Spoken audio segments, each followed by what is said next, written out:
Bonsoir, je suis anthropologue du droit, un des derniers mohicans dans cette science des coutumes, des règles non écrites qui régissent nos comportements.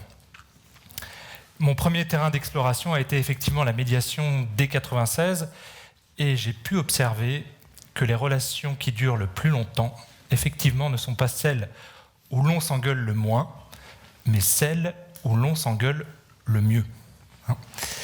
Et effectivement, vous avez remarqué que les gens ne font pas toujours ce que l'on voudrait qu'ils fassent, d'où cette question existentielle, sans en arriver au conflit, comment faire en sorte que les choses soient faites ? Comment faire en sorte que les choses soient faites ? Quand je pose cette question dans les entreprises, j'entends il faut partager le sens, il faut bien expliquer, il faut savoir communiquer. Et quand je rentre chez moi le soir, je teste tout ce que j'ai entendu dans la journée sur mes 4 enfants, avec plus ou moins de succès. Les enfants, venez mettre la table pour notre QVF, qualité de vie familiale. Je vous invite à vous dépêcher. Et en général, ça ne marche pas terrible. Ça ne marche pas terrible, du coup j'ai le niveau d'adrénaline qui monte, accélération du rythme cardiaque, dilatation des pupilles, des bronches. Et du coup, j'ai la vieille règle, vous savez, je compte jusqu'à 3, qui revient assez vite. Ok, je me suis mal fait comprendre, alors maintenant je compte jusqu'à 3. Si à 3 la table n'est pas mise, je viens vous chercher dans vos chambres, espèce de chérie d'amour. Ce qui m'amène à dire que, pour faire en sorte que les choses soient faites, le premier des 4 registres décisionnels que nous allons explorer, c'est le pouvoir, entendu au sens du rapport de force. L'usage du pouvoir consiste tout simplement à prendre une décision unilatéralement et à l'imposer à d'autres. Assez grisant. Il existe évidemment différentes sources de pouvoir et le rapport du faible au fort peut complètement s'inverser car le plus dangereux, en définitive, c'est souvent celui qui n'a rien à perdre. Pour l'instant, j'ai encore le dessus physiquement sur les enfants, mais ils ont repéré mon talon d'Achille, j'ai peu de temps libre, ils en ont beaucoup, et ils peuvent, par exemple, me ruiner complètement une soirée en puisant quelques tactiques déloyales de leur sac à malice. Par exemple, quand je me rends dans leur chambre après avoir compté jusqu'à 3, j'ai le droit à la victimisation. C'est toujours moi. J'ai le droit à la pression du temps. Attends, j'ai presque fini, attends, j'ai presque fini, attends, j'ai presque fini. Et j'ai eu le droit aussi à la culpabilisation. Comme mon fils aîné, alors qu'il n'avait que 9 ans, m'a fait passer pour un criminel de guerre. Écoute, papa, les châtiments corporels sont interdits dans 1/3 des 47 États membres du Conseil de l'Europe. Est-ce que je dois en arriver à appeler le 119 Allô, enfance en danger ? J'en ai longuement parlé avec ma femme, qui est psychiatre, et elle m'a dit les enfants ont besoin qu'on leur précise les règles. Il te teste pour connaître tes limites. Et elle ajoute, un enfant sans cadre, c'est un psychopathe en devenir. Merci, lui dis-je. Et donc me voilà rendu au 2e registre décisionnel, à savoir préciser les règles du jeu. J'élabore donc un planning qui permet de définir les droits et les obligations de chacun. Le lundi, c'est toi, le mardi, c'est toi, le mercredi, c'est toi. Et là, j'ai mon cadet qui me dit, c'est pas juste. Comment ça, c'est pas juste, c'est la règle ? Il dit, bah oui, mais je suis trop petit pour atteindre les verres dans les placards. Du coup, j'ai mes vieux cours de droit qui me reviennent en mémoire, et effectivement, l'égalité en droit génère des inéquités en fait. Place donc au 3e registre décisionnel, à savoir la négociation, un système de décision conjointe. Et là, je me sens parfaitement à l'aise puisque je publie, j'enseigne, je conseille sur la négociation depuis 3 fois son âge. Dès lors que j'intègre sa contrainte, j'élabore un espace infini de solutions permettant de satisfaire nos intérêts respectifs. Déplacer les verres, lui faire autre chose, mixer les équipes. Quelle que soit l'issue, la règle d'or consistera à ne pas faire de concessions sans contrepartie. Vous le savez, en négo, pas de concessions sans contrepartie. Pour autant, si je dis à ma femme, écoute, je veux bien faire la cuisine, mais qu'est-ce que tu as prévu en échange ? Si je dis à un enfant, je veux bien t'aimer, mais est-ce que tu as rangé ta chambre ? Si je dis à un collègue, je veux bien t'aider, mais qu'est-ce que j'y gagne ? Je risque de me retrouver seul. Car il existe bien un quatrième registre décisionnel où, justement, l'affection, le respect, l'estime ne se conditionne pas et se refuse à répondre à l'exigence que l'autre se conforme à nos vœux. Un registre absolument fondamental où l'idée de calcul pervertit même la relation. C'est ce que je vous propose d'appeler le don. Il circule des signes de reconnaissance, de l'entraide, des informations, des idées. Donner, c'est un pari de confiance, car quand je donne, je ne sais pas qui me rendra, quand on me rendra, ce qu'on me rendra, ni même si on me rendra. Pour autant, quand ça marche, les choses se font presque naturellement, sans même qu'il y ait besoin de se mettre d'accord. Le soir, la table est dressée spontanément par les enfants, et ils le font volontiers. Je vous propose de rassembler ces 4 registres décisionnels dans ce schéma dénommé l'échelle décisionnelle. Et pour aborder le 4e registre du don, il nous faut nous référer à Marcel Mauss, fondateur de l'ethnologie scientifique française.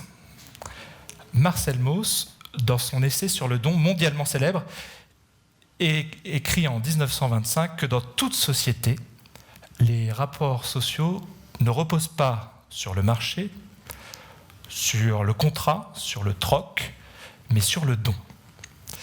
Ces recherches ont donné naissance au MAUS, mouvement anti-utilitariste en sciences sociales, dirigé par Alain Caillé, professeur de sociologie.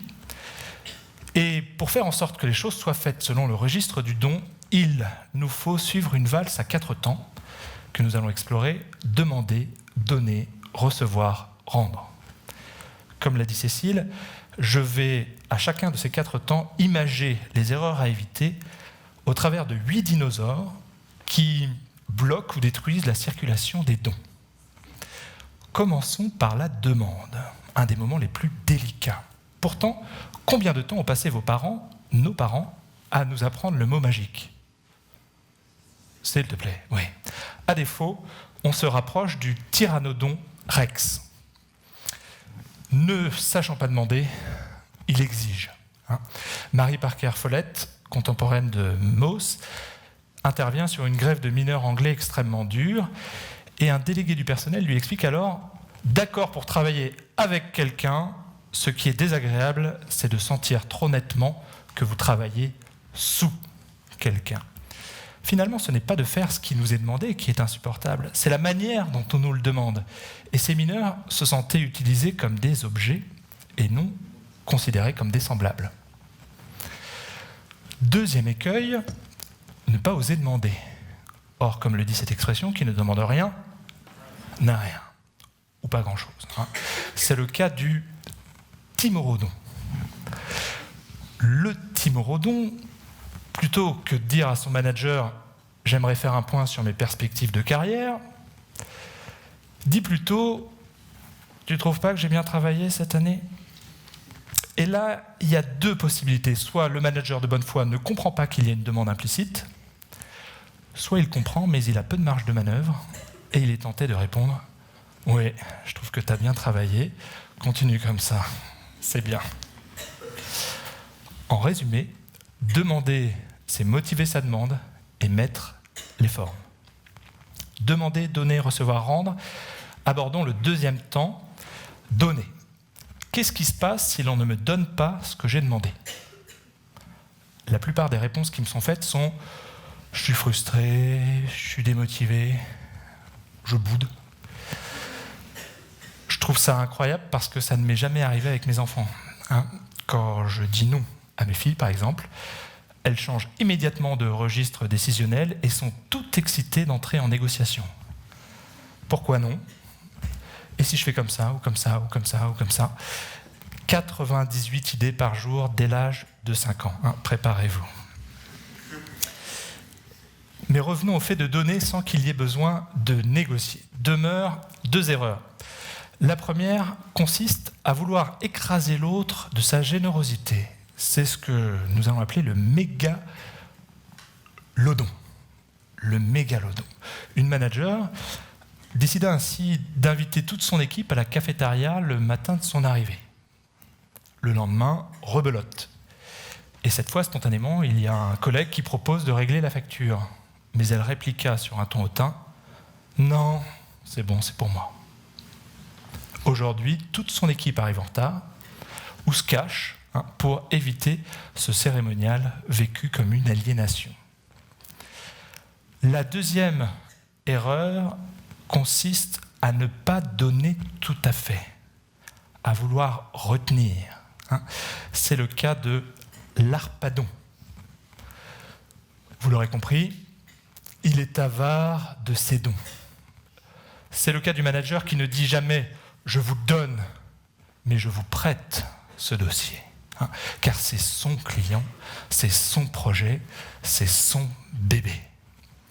L'Harpagon ne se sent pas valorisé par le fait de manager, mais par le fait de montrer qu'il sait tout faire et a davantage à faire que les autres. Alors en résumé, donner, c'est le faire pleinement et à bon escient. Troisième temps de la valse, recevoir. Demander, donner, recevoir, rendre. Recevoir, c'est accepter d'être en dette. Être en dette, c'est accepter d'être en lien. Et rien n'est moins simple. Le premier danger consiste justement à vouloir refuser le don, tel l'ostréidon. Lors d'un dîner d'affaires, par exemple à Hong Kong, vous avez un serveur qui met la main dans un tiroir, en ressort un serpent vivant, incise ce dernier, mélange son sang et sa bile avec de l'alcool de riz. L'ostréidon rétorqua dégoûté « C'est bon là, moi je me suis déjà tapé 16 heures de vol, alors ce sera un beau boon et au lit, vous, je veux pas savoir ce que vous avez mangé, on se retrouve demain à 9h pour la négo. » Sauf que sans ces échanges informels, jamais ils n'ont construit la confiance et jamais ils n'ont pu réellement négocier. Deuxième travers, le fait de ne pas reconnaître le don. Le fait de ne pas dire merci, qui est le mot le plus important dans le management. C'est le cas de l'hypophodon. L'hypophodon, vous l'aurez reconnu, hypo ou haut potentiel, grandit dans une équipe dont il s'arroge souvent les succès, pour rebondir ailleurs, pour redéployer ses ailes vers d'autres cieux, sans avoir le temps ni même se soucier de reconnaître sa dette. Ce qui laisse un goût extrêmement amer pour ceux qui restent, quand recevoir sans rendre est davantage valorisé que donner sans recevoir en retour. En résumé, recevoir, c'est accepter d'être redevable et manifester sa gratitude. Dernier temps, demander, donner, recevoir, rendre, rendre. Il nous reste deux dinosaures et non des moindres. Le premier, c'est l'ankylodon. L'ankylodon qui confond don et négociation. Vous connaissez la série Bref. Il y a un épisode qui s'appelle « J'ai un pote à condition générale ». C'est exactement ça. C'est-à-dire qu'il ne dit jamais non, mais il demande des contreparties systématiques à ses contre-dons avec un tic de langage. Je veux bien t'aider, mais je veux bien t'aider si. Et finalement, il ne le fait vraiment jamais tout à fait, car il tient une comptabilité stricte de ce qui transite dans la relation. L'alternance des dons et des contre-dons peut au contraire s'accélérer quand ça fonctionne, au point de ne plus savoir distinguer qui est débiteur, qui est créditeur.